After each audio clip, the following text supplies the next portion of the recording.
सब्र का फल मीठा होता है। आपने इस मुहावरे को जरूर सुना होगा। चलिए आज हम इस कहानी से जानते हैं कि इसका मतलब क्या होता है। इस कहानी में बताया गया है कि तारों को कैसे ईर्ष्या का भाव उत्पन्न होता है और श्री नारद मुनि उनको कैसे इस मुहावरे का अर्थ समझाते हैं। यह अत्यधिक सुंदर और प्रेरणादायक कहानी है। आप इसे पूरा जरूर पढ़ें। जब सूरज अस्त हो रहा होता है तब हल्की हल्की संध्या सी उत्पन्न होती है और चारों तरफ शांत वातावरण जैसा एक अंधेरा सा छा जाता है। सभी जीव जंतु पशु पक्षी अपने निवास स्थान को जाने लगते हैं और हल्की हल्की हवा चलने लगती है। हम जब आसमान की ओर देखते हैं तो सूर्य अस्त होता रहता है, तभी आसमान में तारे टिमटिमाने लगते हैं। कुछ तारे अत्यधिक चमकीले होते हैं परंतु कुछ कम चमकीले होते हैं।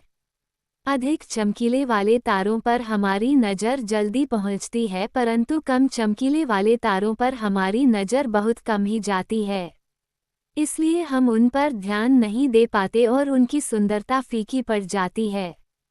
परंतु उन सब में से एक ऐसा तारा होता है जो अधिक चमकीला होता है, जिसके आने से पूरा आसमान जगमगा जाता है। वह इतना सुंदर और चमकीला होता है कि उसके जगमगाते ही लोगों के चेहरे पर खुशी आ जाती है। उसे हम स्वाति नक्षत्र के नाम से जानते हैं। अत्यधिक चमकीला और सुंदर होता है, जिसके आने से लोग खुश हो जाते हैं। इसीलिए बाकी के नक्षत्र स्वाति नक्षत्र से ईर्ष्या करते हैं और अपनी इस ईर्ष्या की कथा को श्री नारद मुनि को बताते हैं। नारद मुनि उन सभी तारों को समझाते हुए कहते हैं कि देखो, जो भी सब्र करता है उनकी कीर्ति संसार में होती है और मुझे प्रतीत होता है कि आप लोगों में धैर्य नहीं है। इसलिए आप लोग संध्या काल में होते ही तुरंत जगमगाने लगते हैं। लेकिन स्वाति नक्षत्र अत्यधिक समय के बाद आसमान में निकट आता है, तभी उसकी प्रतिस्पर्धा इतनी अधिक होती है। तभी सभी लोग के चेहरे पर मुस्कान आती। इसलिए कहा जाता है कि हमें सब्र करना चाहिए क्योंकि उसका फल मीठा होता है। यदि तुम देर से आसमान में टिमटिमाते होते तो तुम्हारा भी महत्व होता और तुम्हें भी लोग अलग नाम से जानते। नारद मुनि द्वारा समझाई गई बात सभी तारों को समझ में आ गई।